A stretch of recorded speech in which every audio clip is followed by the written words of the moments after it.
Welcome to Sex with Rebecca, a show geared towards relationships and sexuality that'll help you enjoy your relationships more than you ever thought possible. Send us your difficult questions and we'll bring you expert answers unlike anywhere else. We've been getting a lot of emails about betrayal, so today we're going to be dishing the expert scoop on why people cheat, how to recover from that, and how to affair-proof your relationship. Joining me is Mark Lang, a registered psychotherapist and couples counselor, who, like me, faces those questions every single day.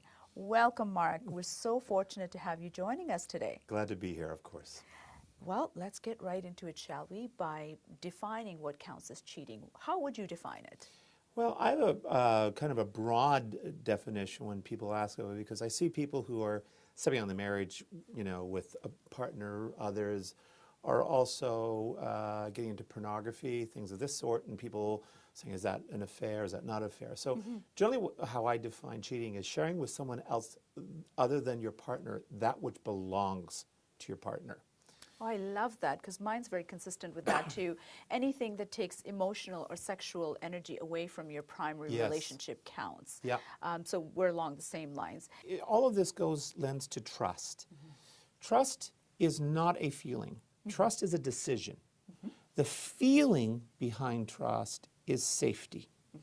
When a partner breaches that, I may trust you if you and I were married and you cheated on me, I may trust you giving you money to go do errands, to look after the kids, things like this. But I may not trust you with my heart. Which means I may not trust you with my innermost thoughts, feelings, and needs, because I'm afraid that you might squish them. And that takes some time. And so you really have to kind of tear down the old structure and rebuild, almost starting the dating process all over again, right? Absolutely. And so in this, an appreciation for the power of a relationship needs to be made. I think, as you know, I never tell a client I work on improving the marriage. There is nothing wrong with marriage. Marriage is perfect.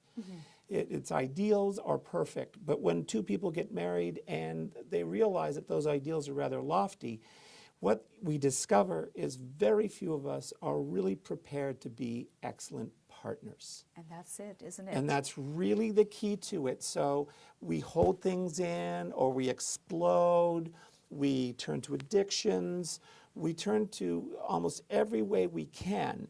In physics, the law is for every action, there's an equal and opposite reaction. Right. Boom, away it goes. Off Whereas it goes. the law of relationships says for every action, draw closer.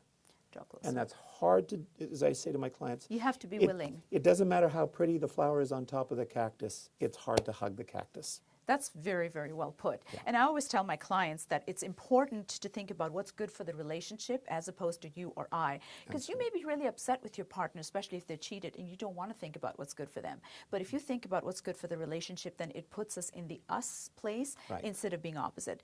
And before we finish, I also want to mention that I think it's a good idea for couples to do every now and again as a tune-up and intensive. I run a lot of couples intensives, Sue's model, and it's been so successful, it's translated in 171 different languages.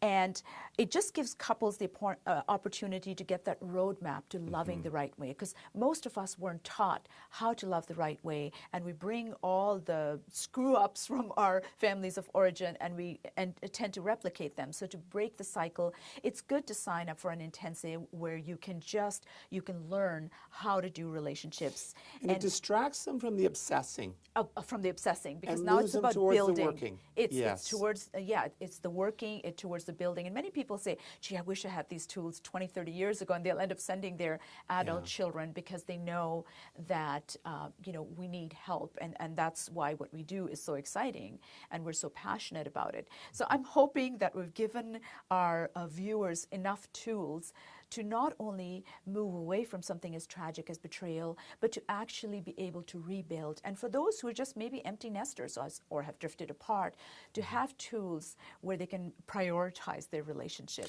Well, and there's the thing, they've cooperated with the empty nesters. They've cooperated for years, but they haven't realized that they've grown apart. And so all the emphasis is on the children. It is the marriage that's till death us do part, not the kids. Not the kids. So when the kids move out, they come down and it's like, you look familiar. What's your name again? What's your name again? And so you see a blip in the divorce rate around 25 years, which coincides with a lot of empty nesting. And that's what we have to be mindful of. For a step-by-step guide on everything we've discussed and more, you can grab a copy of my latest book, Overcoming Betrayal, which is touted as truly transforming because it's the first book ever that looks at things from both sides, the betrayer as well as the person who was betrayed. Thank you so much, Mark, for enlightening us, and viewers for joining us. Be sure to tune in again next week, and don't forget to email us your questions on any and everything to do with sex and relationships. I'm Rebecca Rosenblatt, your host, wishing you happy, healthy, and passionate relationships. Until next time.